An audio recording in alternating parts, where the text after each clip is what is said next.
Welcome back to Interviews with the Pros, the podcast where we sit down with the people shaping corporate events from every angle, not just the planners, but the experts in the industry we've had the pleasure to work with at KCI. We'll speak with strategists, marketing executives, global events leaders, entrepreneurs, technologists, and all kinds of specialists in the different areas that make the industry move. I'm your host, Kimberly Clark, CEO and founder of KCI Management and Maestra. With 3 decades in corporate events and thousands of programs behind me, I've learned that excellence doesn't just live in one role, it lives across the ecosystem. Today, I'm joined by Scott Owens, founder and CEO at Amego. In this episode, we'll be talking about the approach to registration and mobile app event technology, and we'll explore areas to pay attention to when selecting and implementing your technology solutions for your events. This conversation offers a look into where technology plays a role in event marketing and choosing the right platforms, and insights you may not otherwise get exposure to if you stay in your own lane. There might be some fun other nuggets we uncover too, so let's get started. Okay, Scott, so let's introduce each other, but let's make it fun. You know that childhood question you used to get, what are you going to be when you grow up? Can you answer that for us? And tell us what you actually do now that you've grown up.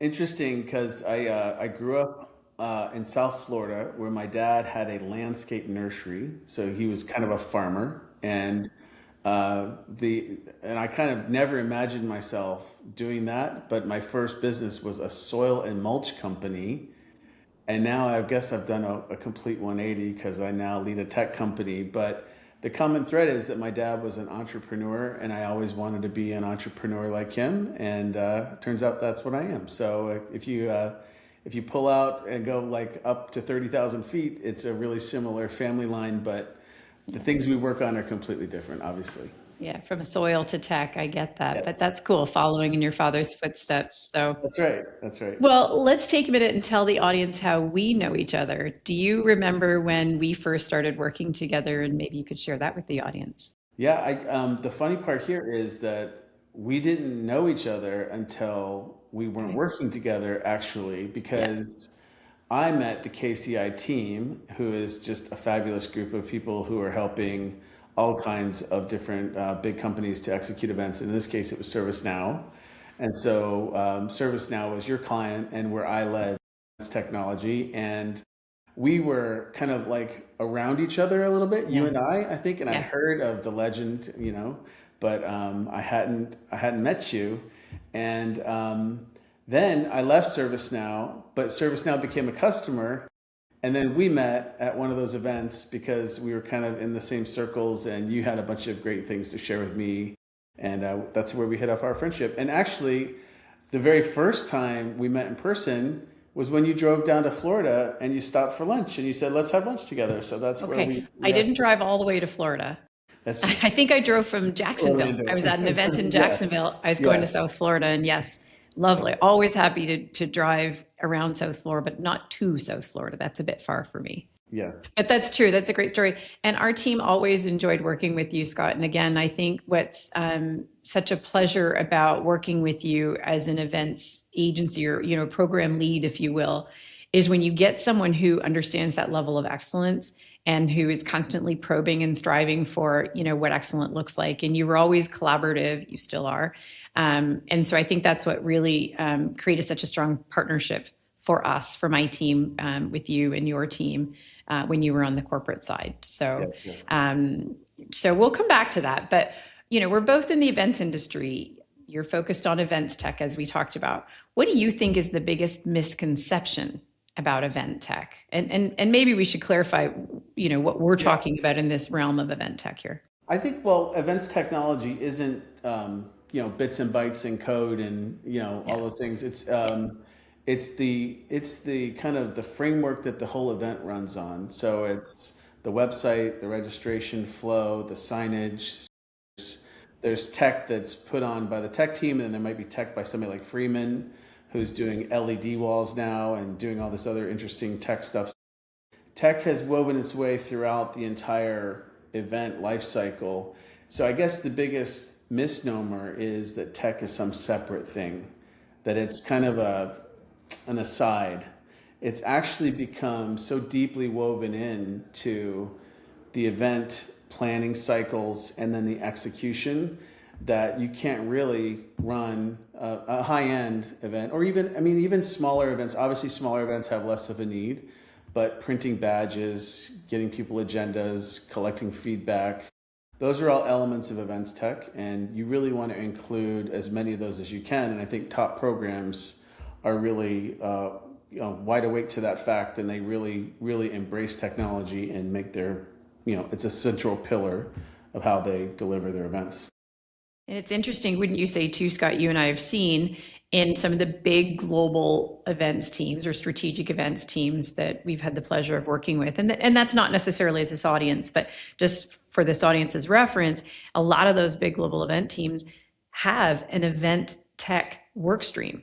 Yeah. We're not just going to your point, we're not just going to the IT department and saying, hey, we have this event, we need to integrate. So, that's really more common at the large global event, kind of team scale we're seeing, isn't it?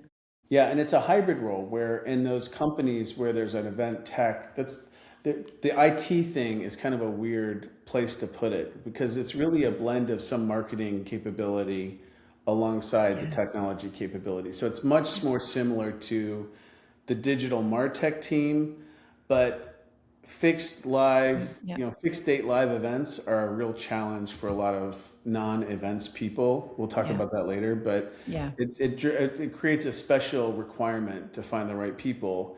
So those teams have honestly just recently been popping up, I think in the last 5 years or so. The shift to COVID really brought the events tech function up into the front. And I think it's kind of like rebalanced a little bit, but everybody really started to pay attention to what the tech teams can do, and having a great tech bench of team talent is a big asset for everybody who's doing that.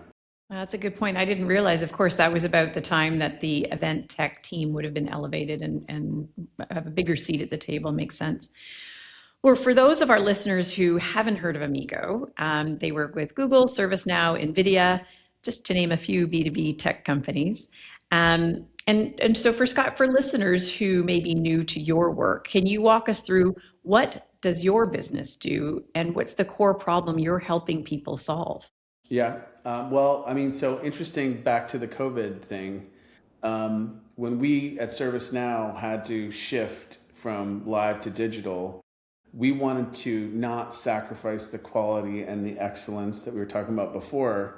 And what we saw is that a lot of the events tech platforms that are out there have always been kind of more focused on data and reporting and kind of the under the hood experience that maybe us in the industry experience, but not for attendees. And so when COVID happened and digital became the priority, having a great attendee experience through technology was the prime directive.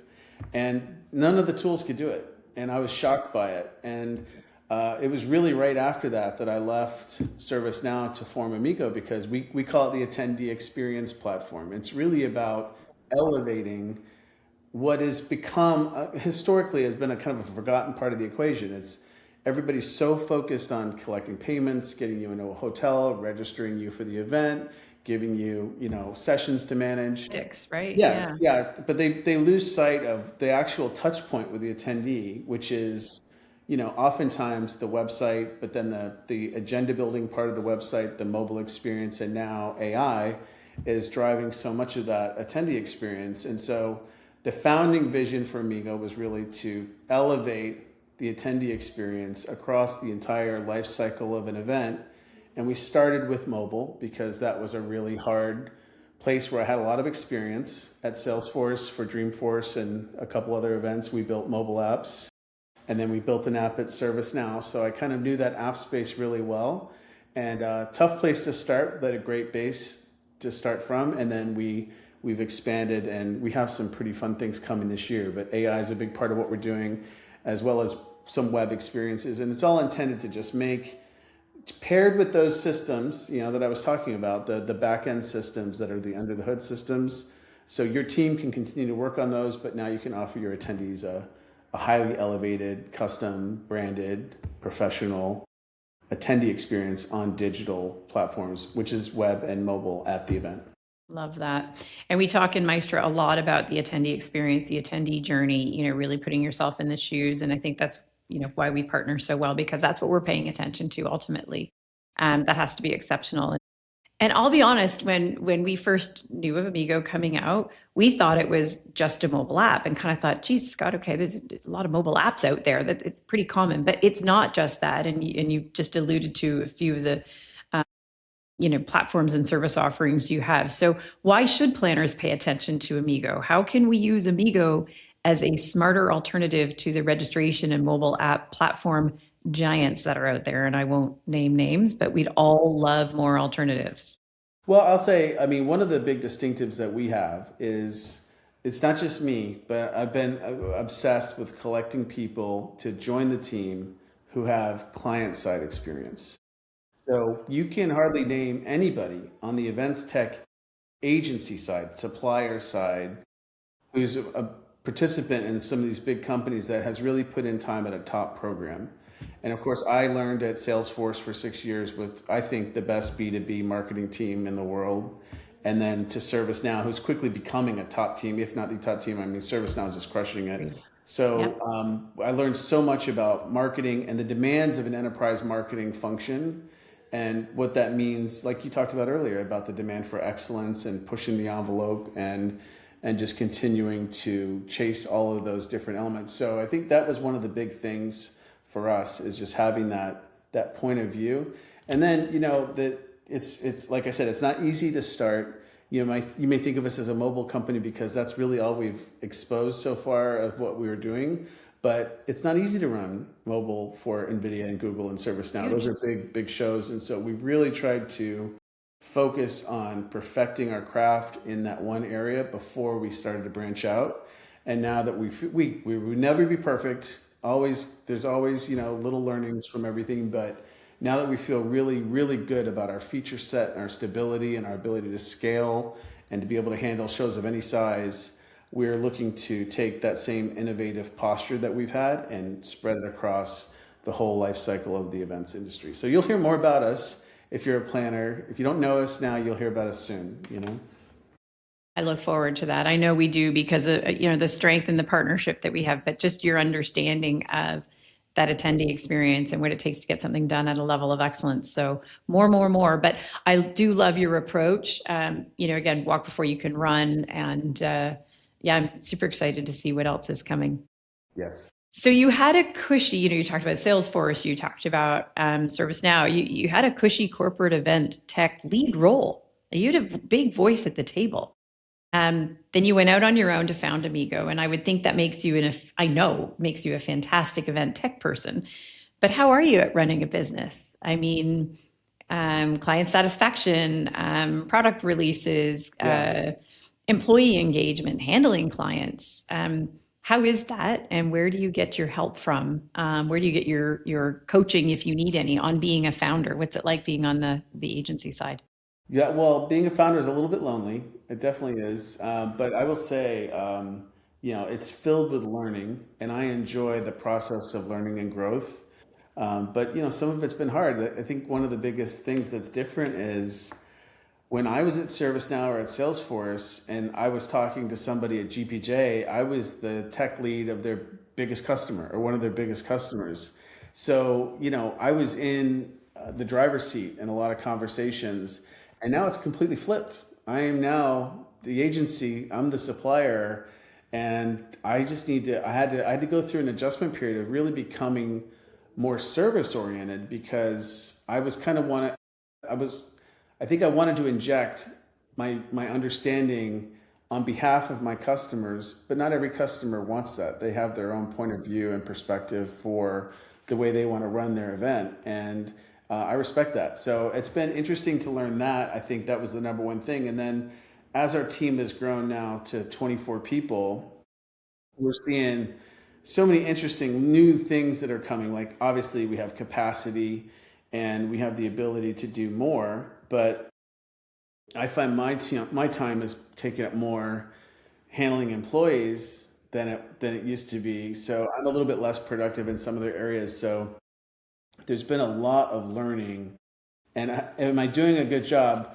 That's a good question for somebody else to answer. Like objectively, the company is I think probably one of the fastest growing event tech companies in the world. We're Sure. definitely more than doubling annually, and way more. So it's the results are there, and we've managed to attract some of the biggest brands in the world to be our customers, and they're happy to be part of the Amigo squad. So I think with that, plus with what we're coming with, I'm just so excited to bring some ideas to the market that are going to hopefully be warmly received by everybody, and that'll just position us in a new way. And hopefully, people will say, "Well, that Scott's doing a great job over there at Amigo." But for now, I think we just have to wait and see. Well, I love your humble approach. It is a learning. I could speak from experience. 23, we're in our 24th year at KCI. And yeah, we have 40 employees at KCI, and I'm still learning. I mean, launching Maestro is a learning too, right? But I appreciate your approach when you said, we're always talking about trying to position ourselves, and I think we all came from the same school here, as a trusted advisor, not an order taker. Yeah. But I hear you saying, even managing client relationships and, how far to push that. We talk about that a lot in Maestra, in showing up as the advisor, showing up as the consultant. And, on that, I'm sure, you're amiss if you don't share, hey, I understand you want to go this direction, but my point of view is you should go this direction, and here's why, always backing it up with rationale.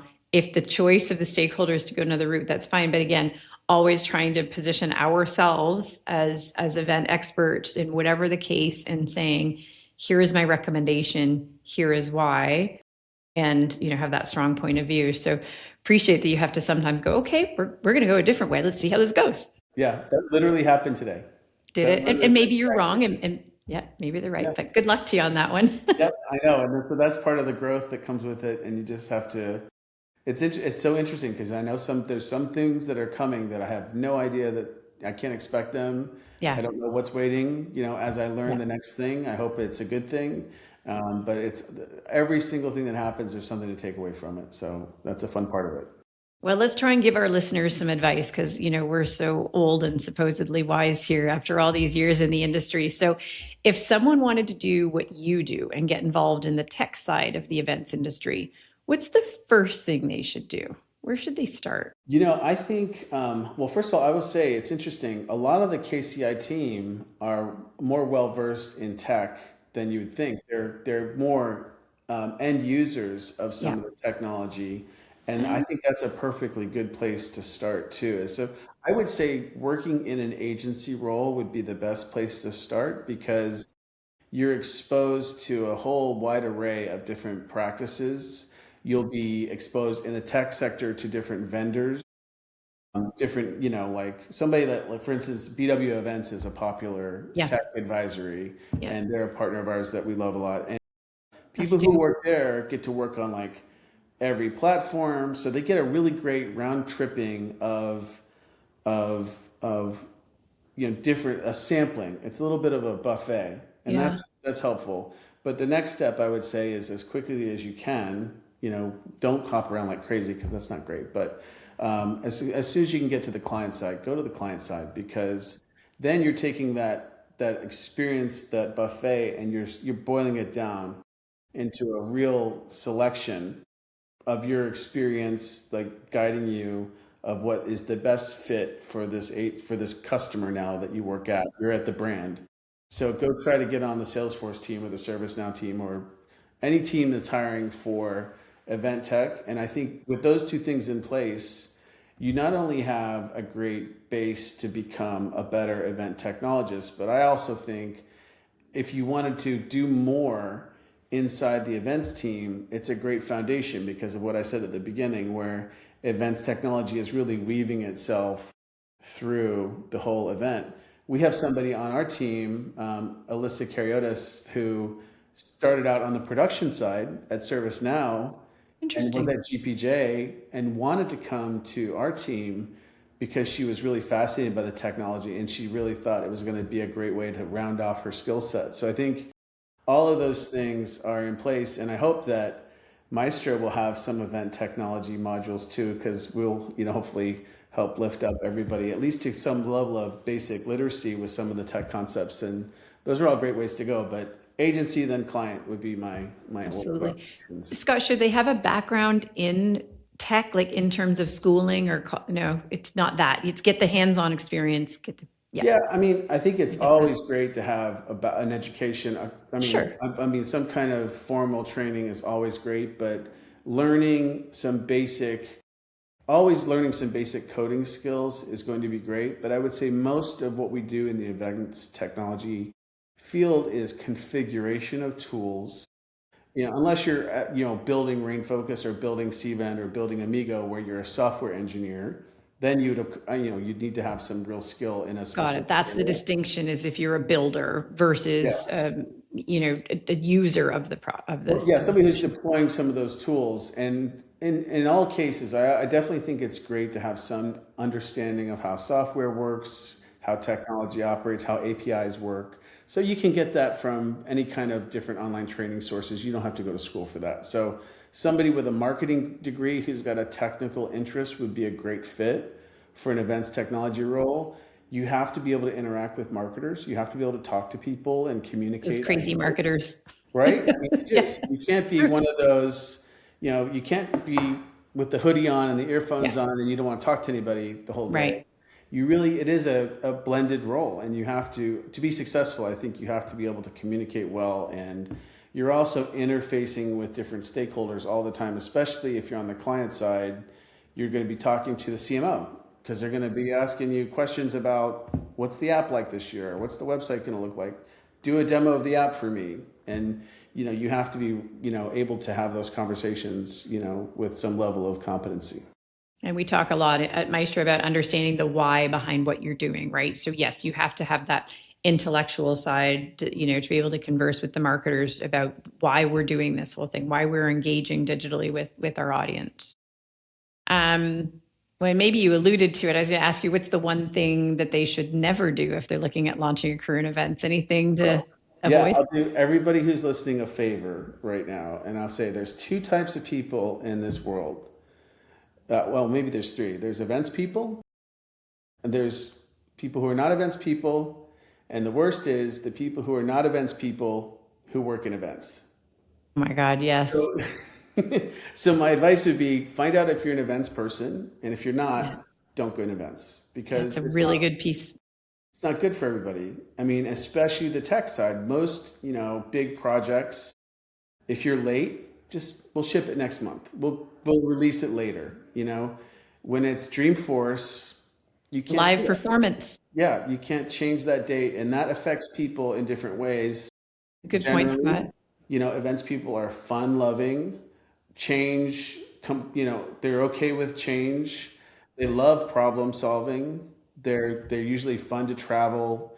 They're pretty much people who don't get super affected by the stress, and some of them are actually addicted to it. Yep, for So sure. Extremely resilient type. And it yes, is not for everybody. It is not for the faint of heart. Extremely resilient. So that's yeah, really good advice. yeah. Know if you're that type or not. I think that's really good advice. Well, not everybody can know until they try it, but do us all a Fair. favor, and if you find out you're not, just leave. Go do something else, and then everything will You be know back what? in the balance. I love that. I'm gonna steal that and use that because it applies to the industry overall, not just tech, but especially in tech because that's what everyone's interacting with. So, Yes. all right, I got a tough one for you, but a good one to end on. What's the best advice you received in your career that you can attribute even some of your success to? Yeah. So I came up as a product manager. So product manager is kind of like CEO of a product, and it was kind of Yeah. back to that kind of entrepreneurial thing where you can make some decisions. And along the way, I picked up this interview question, which is, are you a T or an I? So if you think of a T is somebody who's broad and has maybe one level of depth. And an I would be just somebody who's like this, who's just deep in one area. So a great software engineer is an I, right? Okay. Yeah. Great marketer. A great marketer is a T with almost no, the breadth required to be a great marketer is extreme. But the breadth required to be a great software developer is not. You really need to be deep. to be a great software engineer. So find out if you want to be broad or deep, and try to fit your career to that. And I, as a product manager, I decided, and it suited my personality too. I'm kind of like a little bit crazy. I wanted to be broad, and I was deep in a couple of areas. Oddly, things that I don't even use anymore. Economics and finance is what my degree was, but there's that depth of experience, and then the breadth. And if you're somebody who really loves going deep, you should find a career that really has that quality.